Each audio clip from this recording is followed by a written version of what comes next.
أعوذ بالله من الشيطان الرجيم بسم الله الرحمن الرحيم ثم الصلاة والسلام على أشرف المرسلين وعلى آله وصحبه الأجمعين رب اشرح لي صدري ويسر لي أمري واحلل عقدة من لساني يفقه قولي عما بعد. Assalamu alaikum warahmatullahi wabarakatuh. Dada zangu katika iman, tuendelea na darasa yetu, na leo nitazungumzia kuhusu laana, yani tusiwe watu wa kulaani. Dada zangu katika iman, hapana shaka kwamba malengo ya ujumbe wa Uislamu ni kusafisha maadili, kutakasa nafsi, kusafisha yani hisia, yani feelings, na kueneza mapenzi, maelewano na moyo wa ushirikiano na undugu baina ya Waislamu. Dada zangu katika imani, kuna ugonjwa yani kubwa ambayo imeenea miongoni mwa makundi yote ya kijamii bila kujali umri wetu au asili yetu ya kitamaduni.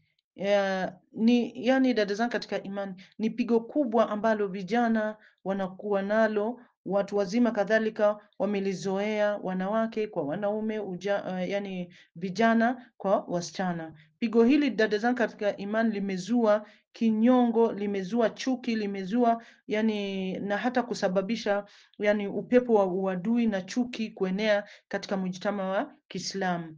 Kubwa zaidi dada zangu katika iman, lililonomkasirisha Allah subhanahu wa ta'ala ni lile yani lililomuondoa mja katika kundi la watu wema na kumweka katika kundi la waasi na wapotovu, ambalo ni laana, matusi, uchafu na lugha chafu. Dada zangu katika imani, na kwa hili unakuta baba kwa mfano yani anawalani na kuwapiza watoto wake, na mama pia anafanya hivyo hivyo pasina kufahamu ya kwamba hii ni dhambi kubwa. Na unakuta kadhalika rafiki anamtukana rafiki yake, naye anajibu kwa kumtukana mama yake na baba yake. Hata mtoto mdogo huzoea kulaani na kutukana wengine, na anaweza kufanya hivyo kwa wazazi wake huku wakimtazama yani kwa furaha na shangwe. Dada zangu katika imani, kila mtu mwenye akili timamu lazima audhibiti ulimi wake na asizoee kulaani na kuapa, hata kwa watoto wake au hata kwa kitu chochote yani kisichokuwa na uhai au mnyama, kwa sababu akilaani au akimwapiza mtu, hata naye pia atakuwa hayuko salama kukutana na maneno kama hayo au hata zaidi ya hayo, ambayo yatasababisha hasira yake na atakuwa na kiburi itakayompelekea yani katika matokeo yao itakayopelekea yeye kutumbukia katika matokeo yasiyofaa. Dada zangu katika imani, ni uhalifu ngapi umetokea ambao ulianza kwa kulaani na kuapa? Kwani moto mwingi yani huanza yani kutoka kwa cheche ndogo ndogo. Mtu akimtukana au akimlani Muislamu, basi atakuwa amemdhuru yani. Anasema Allah subhanahu wa ta'ala katika Quran, Surat Al-Ahzab aya 58, baada audhu billahi minash shaitani rajim: Innal ladhina yu'dhuna Allah wa rasulahu لعنهم الله في الدنيا والآخرة وأعد لهم عذابا muhina. Hakika wanaomuudhi Mwenyezi Mungu na mtume wake, Mwenyezi Mungu amewalani duniani na akhera, na amewaandalia adhabu ya kufedhehesha. Dada zangu katika iman, ama kuhusu hatari ya matusi ni kwamba Mtume sallallahu alaihi wasallam amesema, sibabul muslim fusuqun wa qitalihi kufr, yani muttafiqun alayhi. Amesema Mtume sallallahu alaihi wasallam, kumtukana Muislam ni uasi na kupigana naye ni ukafiri. Haya yameafikiwa. Dada zangu katika iman, Imam An-Nawawi rahimahullah amesema kutukana kwa lugha maana yake ni kulani na kusema juu ya heshima ya mtu kwa njia ambayo ni mbaya, na kutukana kwa lugha maana yake kadhalika ni kutoka nje, na kinachokusudiwa katika sheria ya Kiislamu ni kwenda nje ya utiifu. Basi kumtukana Muislamu bila ya haki ni haram kwa ijma ya Mtume sallallahu alaihi wasallam, na ni haram kwa umma mmoja ambaye anafanya dhambi hii.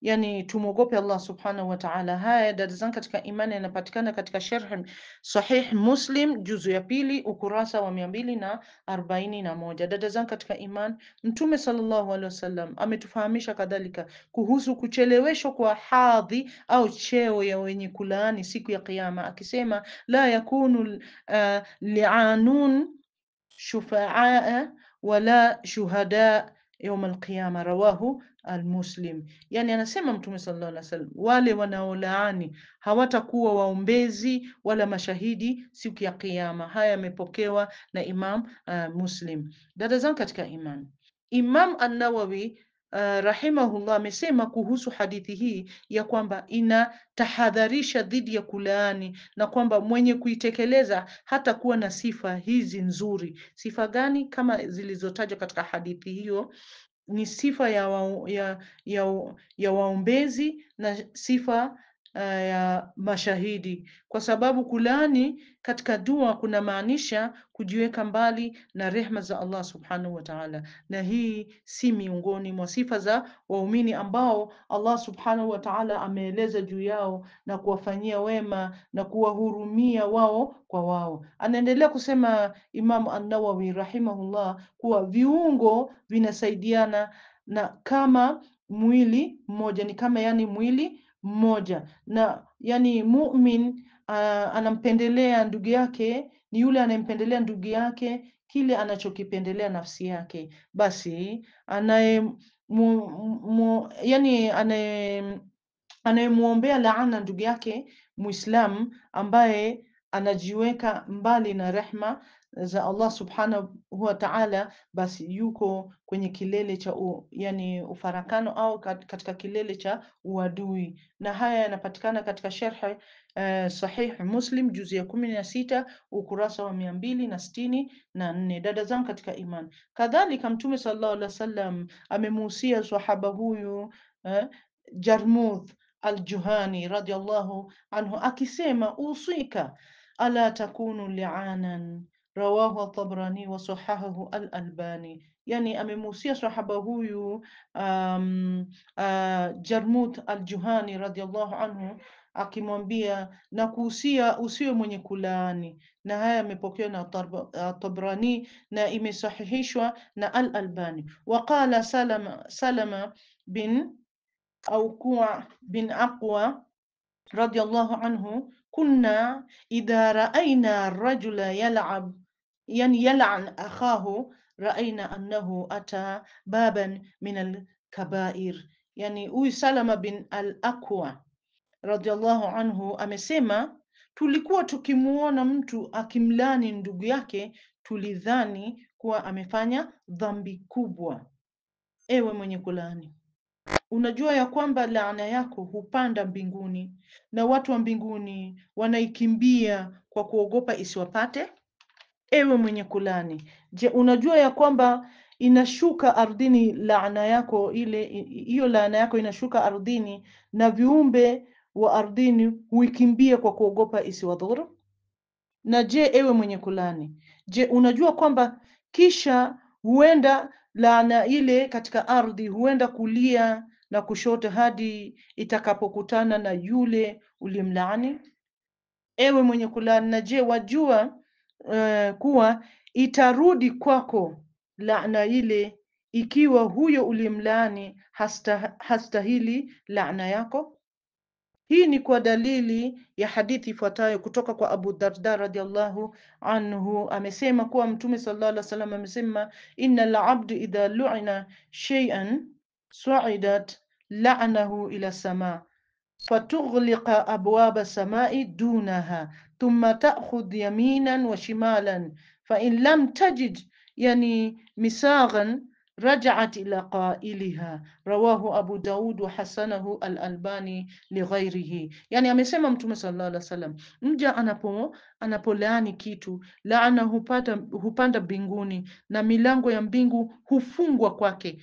yani kwa ile laana isiingie kule mbinguni, kisha huteremka ile laana ardhini na milango yake hufungwa humo ardhini, kisha hupita ile laana upande wa kulia na upande wa kushoto, na ikiwa yule aliyokusudiwa kwa ile laana hastahili laana ile, basi inarudi kwa yule aliyetamka laana ile. Haya yamepokewa na Abu Daud na imethibitishwa na Al-Albani kwa mamlaka ya wengine. Dada zangu katika imani, ni kwa nini tujibebeshe mzigo wa dhambi hii kubwa ya kulaani, na ni kwa nini tusisitize kutekeleza uhalifu huu mkubwa, na ni kwa nini tusiwaombee watoto wetu, ndugu zetu Waislamu, wazazi wetu, familia zetu, jamaa zetu, dua zenye kheri kwetu na kwao duniani na akhera, badala ya kuwalani? Na je, hatuogopi kwamba laana zetu zinaweza kuturudia katika saa ya Allah subhanahu wa ta'ala huitikia dua za waja wake, na tukawa ni wenye kufukuzwa kutoka katika rehma ya Allah subhanahu wa ta'ala na kuwa miongoni mwa waliofukuzwa na wabaya kuliko viumbe vyote duniani? Je, dada zangu katika imani, kadhalika hatuogopi kwamba matendo yetu mema na maovu yetu yatalingana na laana yetu itakuja na kuzidisha maovu yetu na kutuingiza katika moto wa Jahannam? Dada zangu katika iman, Mtume sallallahu alaihi wasallam aliziba kila njia inayopelekea kulaani au kuapa kwa kitu kisichostahiki kulaaniwa, hata ikiwa ni mnyama au kitu kisichokuwa na uhai. Imepokewa kutoka kwa dalili ya hadithi ifuatayo. Imepokewa kutoka kwa Imran bin Hussein radhiallahu anhu, amesema kuwa wakati mmoja Mtume sallallahu alaihi wasallam alipokuwa katika moja ya safari zake, mwanamke mmoja katika Answar alikuwa yani juu ya ngamia, naye akakosa subra mwanamke yule, basi akamlani yule ngamia. Mtume sallallahu alaihi wasallam aliposikia hayo akasema, chukua kilicho juu ya ngamia na uache ngamia, kwani yani imelaaniwa. Imran bin Hussein radhiallahu anhu akasema, ni kana kwamba namuona anatembea yani kati ya watu na hakuna anayeshughulika naye. Haya yamepokewa na Imam Muslim. Dada zangu katika imani, katika ufafanuzi wa hadithi hii, Imam An-Nawawi rahimahullah amesema kuhusu hadithi hii kwamba Mtume sallallahu alaihi wasallam alisema hivi ili kumzuia yeye na wengineo. Hapo awali alikuwa amemkataza yeye na wengine kulaani, alikuwa amekataza yani yeye na wengine kulaani, basi akaadhibiwa kwa kumfukuza ngamia. Maana yake ni kwamba alikatazwa kuandamana na ngamia huyo njiani. Haya yanapatikana katika sharh Sahih Muslim cha Imam An-Nawawi juzi ya 16 ukurasa wa 363. Kadhalika amesema Mtume sallallahu alaihi wasallam, la tasubbu dikun fa innahu yuqad lisalat. Yani anasema Mtume sallallahu alaihi wasallam katika hadithi hii, wala msilani jogoo, kwani yeye huamsha kwa ajili ya swala. Haya yamepokewa na Abu Daud na Ibn Hibban na imethibitishwa na Al-Albani. Dada zangu katika imani, utukufu wa Uislamu unadhihirika katika maagizo haya matukufu na maadili ya hali ya juu ambayo yanahifadhi haki za kimwili na kimaadili za wanyama na ambayo yanakataza aina zote za madhara yasiyofaa. Natamani dada zangu katika imani kwamba yani watetezi wa haki za wanyama wangelitambua sifa ya Uislamu katika suala hili la hadithi hii kuhusu jogoo. Dada zangu katika imani, kadhalika kutoka kwa Ibn Umar radhiallahu anhuma kwamba Mtume sallallahu alaihi kwamba yani mtu aliulani upepo mbele ya Mtume sallallahu alaihi wasallam, na kwa hiyo akasema Mtume sallallahu alaihi wasallam, la tal'ani riha fa innaha ma'muratun man la'ana shay'an laysa lahu bi ahli رجعت لعنة عليه.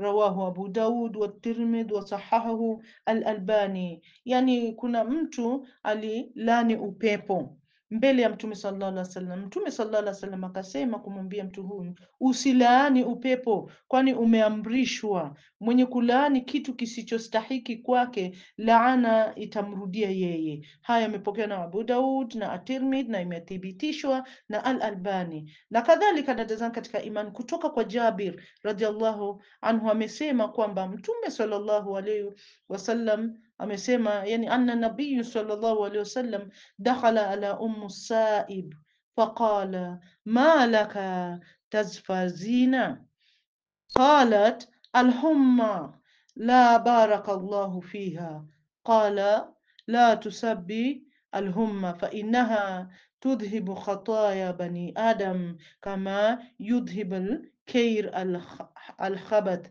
Rawahu Muslim. Yani Mtume sallallahu alaihi wasallam aliingia kwa Al-Saib na akasema, una nini hata unatetemeka ewe Al-Saib?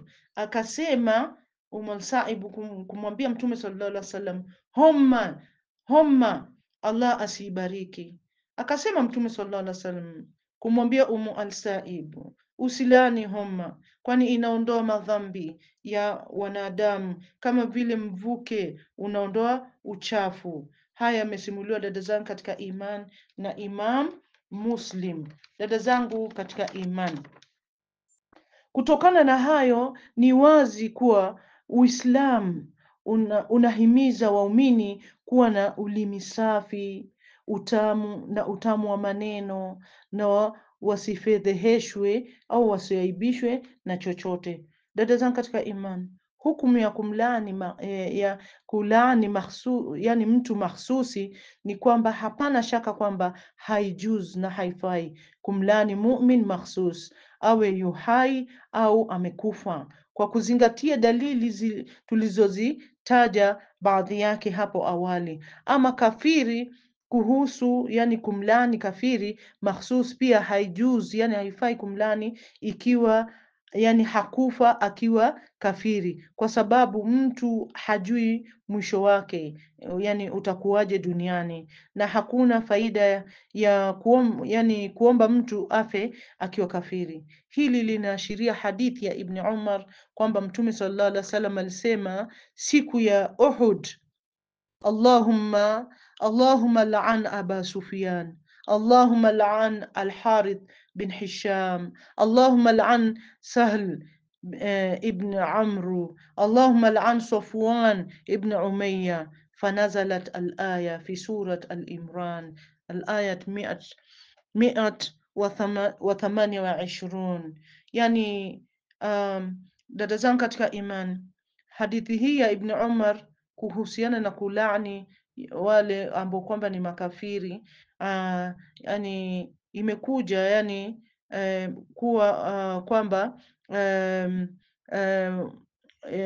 alisema Mtume sallallahu alaihi wasallam siku ya Uhud, ewe Mwenyezi Mungu mlani Abu Sufyan, ewe Mwenyezi Mungu mlani Al-Harith bin Hisham, ewe Mwenyezi Mungu mlani Sahl ibn Amr, ewe Mwenyezi Mungu mlani Safwan ibn Umayya. Kisha ikateremshwa aya katika Quran, Surat Al-Imran aya 128, baada kama ilivyokuja baada, audhu billahi minash shaitani rajim, laysa laka min al-amri shay'un au yatuba alayhim au yuadhibahum fa innahum dhalimun, wewe huna lako jambo katika haya, ima atawahurumia au atawaadhibu, kwani wao ni madhalimu na Mwenyezi Mungu yani akawasamehe wote. Haya yamepokewa na Imam Ahmad na Imam At-Tirmidhi.